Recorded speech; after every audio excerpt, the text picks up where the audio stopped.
YouTube family. For those of you that are new to me, I'm Nicolya Williams, a personal development coach teaching busy women to conquer their chaos and accomplish their goals. And so today I wanted to talk about how we value our time as entrepreneurs and how we value the services that we offer as entrepreneurs. I think back to when I first began my business and I started off with nothing. I started off with simply just an idea, no investments, no time, no effort, but just an idea. Over the first year, I invested several $1,000s, not only on trainings and conferences, but on coaches, on reading material. And in addition to the money that I invested, I also invested a crap ton of time to put in my efforts and hard work and thoughts and things like that to developing and establishing my business. Obviously, I wanted to create a secure foundation so that my business could continue to grow and flourish based on this foundation that I was laying. I put in, hard work, effort, tears, prayers, like anything you can think of, I put into my business. So fast forward about a year into my business, everyone's seeing the growth of my business. And of course, people are proud, they're excited, they're wondering, but nobody saw all of those things that happened prior to my business being established. Nobody was up with me late at night or reading the books with me or applying the information or making the payments to the coaches, etc., etc. And so when I published my first book, I started to get people to reach out to me and say like, oh, you should allow me to get a free copy of your book. Like, we've known each other for years, girl. We used to work together. Throw me a copy of that book. Or I would get people that would say like, hey, I really want you to mentor me. Hey, I really want you to coach me on this. And while I would love to coach everybody and I would love to give out 1,000,000 free books, it just wasn't in the cards. As a single mom and using this as my sole source of income at the time, I wanted to really be able to grow my business, not only as in reach, but financially as well.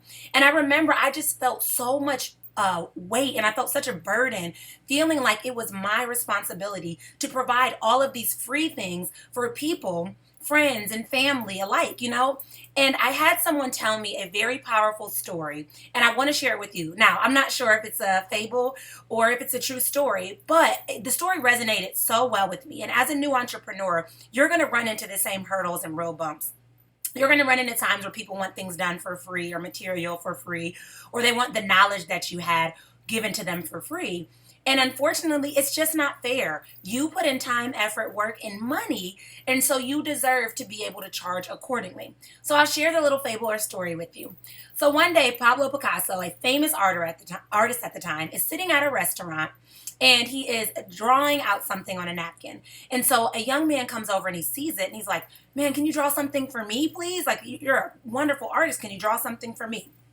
So Pablo Picasso proceeds to draw a goat. Under 30 seconds to a minute, he finishes this picture of a goat and he shows it to the young man. And the young man goes to take the napkin and say, thank you so much.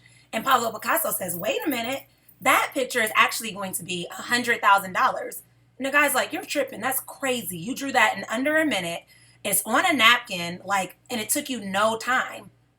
And Pablo Picasso said, what just took me a minute to draw took me a lifetime to learn.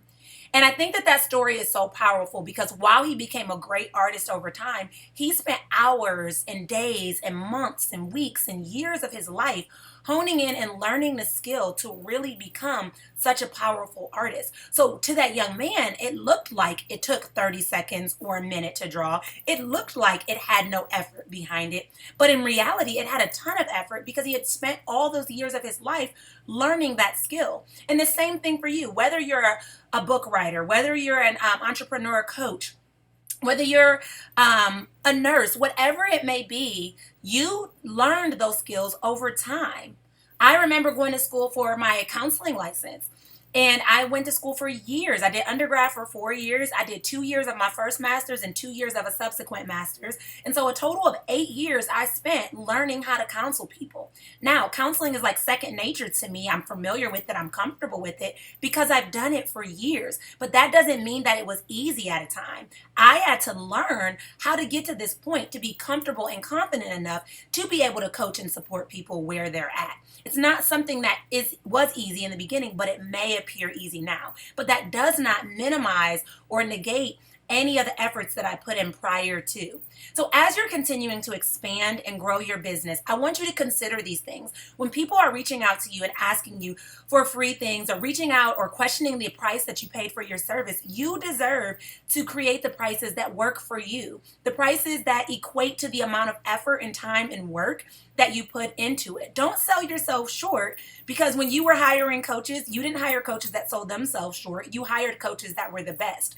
And when you have that skill and knowledge base to be able to share with other people, you want to make sure that you are selling that accordingly. You're giving them a skill that you've worked hard for, and you have to trust that the offers that you're giving them are the best that they have, that the skill set that you have that you are sharing with them is going to provide them the things that they need, and that the money that they invest in themselves is going to be worthwhile. It's going to be worth everything that they thought it would be. And so one other tip, one thing that I've learned is that when I was starting my business, I worked with a couple people for free just to get some testimonials, just to kind of get my feet wet, just to kind of see what I knew, what I wanted to change, get feedback, that sort of thing. And one of the things that I learned in that time, while it was great to get those testimonials and get my feet wet and learn the expertise that I had, I learned that people are also way more dedicated when they invest. I think back to my car, my very first car. I was 16 years old. I spent $2,000 on a car. So from the time I was 12 until the time I was 16, I saved $2,000, which is a crap ton of money, saving from birthday and Christmas money in my first job. And so it was like all of my money in my savings, and I bought my first car.